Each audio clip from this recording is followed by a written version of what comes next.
Morning will be EduardoSanabria, PhD trainee from Emory University.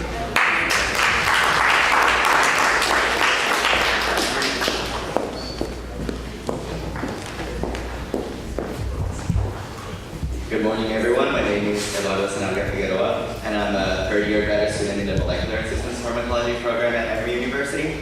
And I'm going to be talking a little bit about my research at Dr. Nada's lab, and which is related to the role of the insulin-like growth factor 1 receptor and the promotion of invasiveness of HER2-positive breast cancer cells. So to begin, I want to emphasize that breast cancer is one of the most commonly diagnosed types of cancer among women in the United States. And specifically, there is one subtype that is characterized by the amplification and/or overexpression of the HER2 gene, and this represents approximately 25% of metastatic cases. And this HER2 gene encodes for a receptor tyrosine kinase known as a human ectodermal growth factor receptor 2, and that is what HER2 stands for. And HER2 overexpression can serve as a selective target for different therapies. For example, we have the monoclonal antibody trastuzumab, which is approved by the FDA for the treatment of this specific subtype of metastatic breast cancer patients. However, trastuzumab,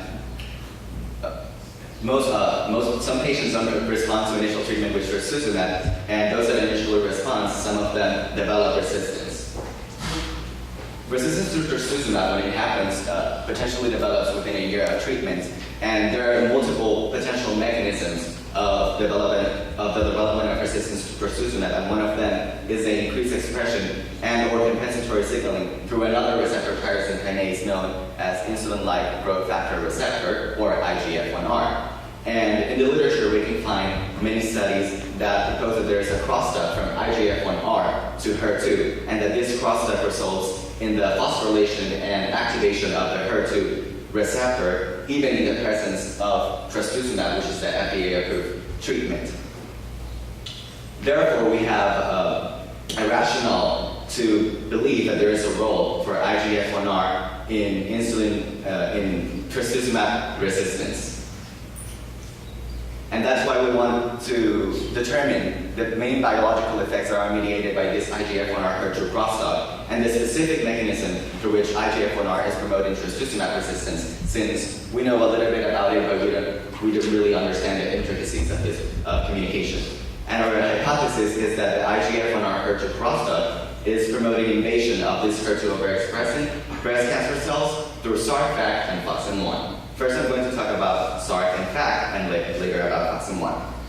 Both SRC and FAC are intracellular kinases that are known to interact with each other, and they also are known to interact with both IGF-1R and HER2. And what we know about them is that they are involved in multiple signaling pathways, including signaling pathways that are involved in cell invasion.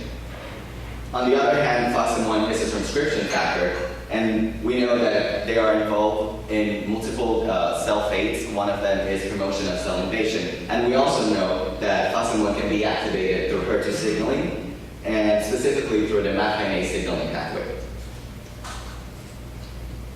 To carry out our studies, I use mostly m2ts cells. Why using this model? Well, it is a cell line of human origin of breast carcinoma, and it's a model of HER2 amplification, and also it has high IGF-1R expression, so I consider both IGF-1R and HER2 in the same model. And even better, this is a model of primary resistance to trastuzumab, adding the other component that we are interested to study. In my studies, I use both pharmacological and genetic approaches to perform my experiments. In the terms of pharmacological inhibition of IGF-1R and HER2, I use antibodies. I use alpha-3 to target IGF-1R receptor, and trastuzumab, the FDA-approved monoclonal antibody, to target HER2, and IgG for outer controls. In terms of SRC kinase, I use the PP2 kinase inhibitor and FAC inhibitor to inhibit FAC kinase.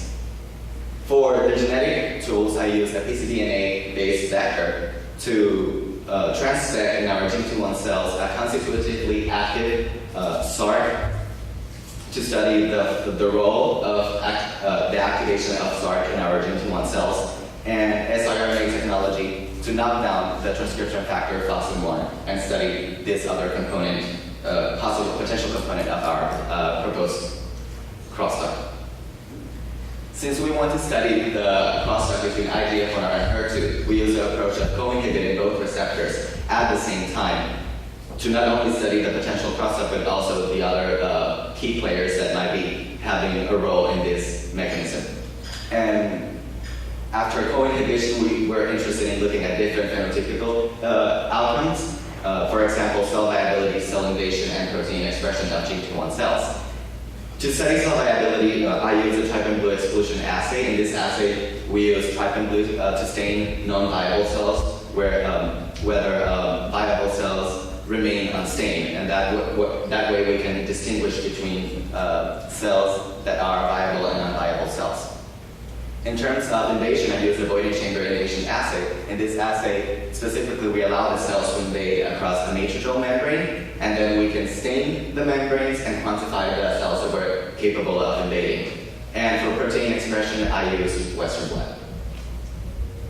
To begin with the results, and as I mentioned before, we wanted to use the approach of co-targeting IGF-1R and HER2 to study the different biological outcomes of this potential crosstalk. I started to looking at cell viability, and as we can see to the left, these are the results of relative cell viability through the trypan blue exclusion assay, and we can observe that using either IgG control or single treatments for the individual receptors, we saw no difference between them. However, when we targeted with ALPHIRE3 and trastuzumab, the IGF-1R and HER2 receptors, there was a statistically significant decrease in cell viability. However, this was biologically modest, and that's why then we proceeded to look at cell invasion. And here, on the other hand, we observed that when we co-targeted IGF-1R receptor and HER2, there was a drastically and statistically significant decrease in cell invasion.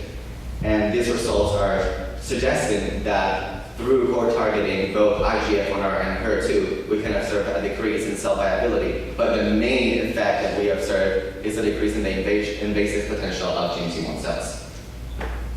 Later, we wanted to start to look at the potential key players that are mediating this crosstalk. And first of all, we already knew that IGF-1R stimulation of HER2-positive cells mediates the phosphorylation of HER2. But as well, we observed that there was an increase in the phosphorylation of SRC. And since we know that SRC is important for the activation of different signaling pathways, including those that lead to invasion, that's why we did perform this experiment to observe the effects of SRC inhibition in our system. And I used increasing concentrations of PP2 kinase inhibitor, and as expected, we can see a decrease in the phosphorylation with increasing concentrations of PP2, and as a consequence, we observed a decrease in the phosphorylation of HER2, suggesting that SRC kinase can mediate HER2 phosphorylation in these trastuzumab-resistant cells. And to further confirm the role of SRC, and to look if it was also participating in the invasion of these GT1 cells, we transfected our GT1 cells with a constitutively active SRC plasmid and performed the invasion assay and the regular treatments that we performed in the previous experiments. And first, I'm going to refer to the black bars. These represent the control group, and we can observe that, as in the previous slides that I showed to you, there is a significant decrease in invasion when we co-target IGF-1R and HER2. However, in the presence of activated SRC, we block this anti-invasive effect of co-targeting both receptors, suggesting that SRC has an important role not only for the communication between IGF-1R and HER2, but for the biological outcome of cell invasion. And looking at SRC kinase from a more pharmacological point of view, I use this time PP2, which we know that is a kinase inhibitor for SRC kinase, and we observed that even in the presence of IGF-1 stimulation, which under controlled circumstances actually promotes invasion, we saw a decrease in cell invasion as expected, and as we saw with inversely to what we saw in the previous slide with the constitutively active SRC construct. And furthermore, we already we know that FACT kinase also interacts with SRC, and FACT can also interact with HER2 IGF-1R, and that this kinase is important for mediating invasion and cell motility. So we inhibited fat kinase activity, and we saw a very similar result in invasion compared to the one that we observed when we treated ourselves with PP2, suggesting that inhibition of SAR or FAC can suppress IGF-1 stimulated invasion of GM2 cells. And now looking at the last component of my cross-talk, I'm going to look at HER2 signaling and the transcription factor FOXN1.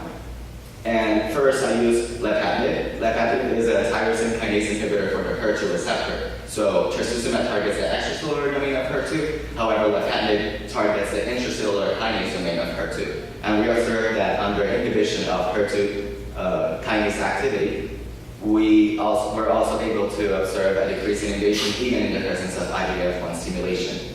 And looking downstream on that pathway, knocking down to the transcription factor FOXN1, we observe very similar effects.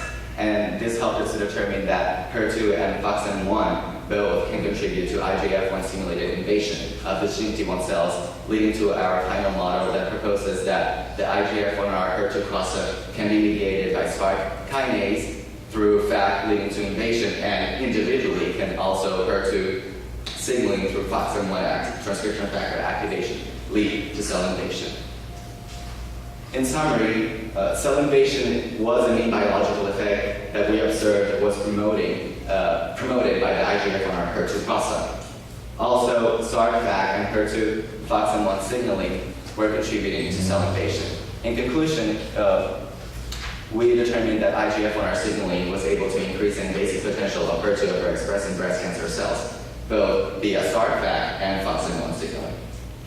I want to thank my lab, Dr. Rita and my lab members, my thesis committee, you all for this opportunity, and my funding sources. If you have any questions, you're more than welcome. Thank you.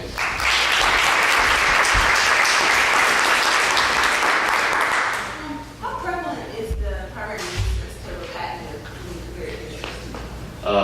I don't know much about it in terms of lepatnib. However, trastuzumab is usually used as a first-line treatment, and then if patients develop resistance to trastuzumab, they're usually given lepatnib. That was a really good presentation. Did you notice any morphological changes to your cell when you did your double inhibition? In terms of cell morphology, I was interested in looking at cell morphology. However, this model, GM1 cells, was not the best to look at cell morphology because even though they're epithelial-like cells, they're in between the epithelial and mesenchymal phenotype. So it is very difficult to not only phenotypically, but also at the molecular level to study changes in morphology. For example, earlier JD was talking about epithelial to mesenchymal transitions, and using the most common markers for mesenchymal markers like vimentin, we couldn't do it with this cell line because they don't express vimentin. However, I have and I can use the HCC 1954 models to study changes in morphology. And you have another question? Okay. Do you think, great talk by the way, do you think necessarily in vivo that this receptor signal would actually lead to an increase in such as MMP proteins that also play an important role in invasiveness of cancers? Yeah. I don't know factors involved in the invasion, so maybe there's this transcription factor or others are leading to MMP's transcription, and then they can also have a role in the invasiveness. So your work talked about SARC and factor mediators of this invasion. In patients with HER2 amplification, are those proteins also mutated at all? Is there any correlations there? Yes, there is studies that show that HER2 positive patients, some of them have overexpression or high activity of SAR kinase or fat kinase. Specifically, I don't remember if specifically in breast cancer. I know that in gastrointestinal cancer, and also there was one study in breast cancer that I remember from the top of my head.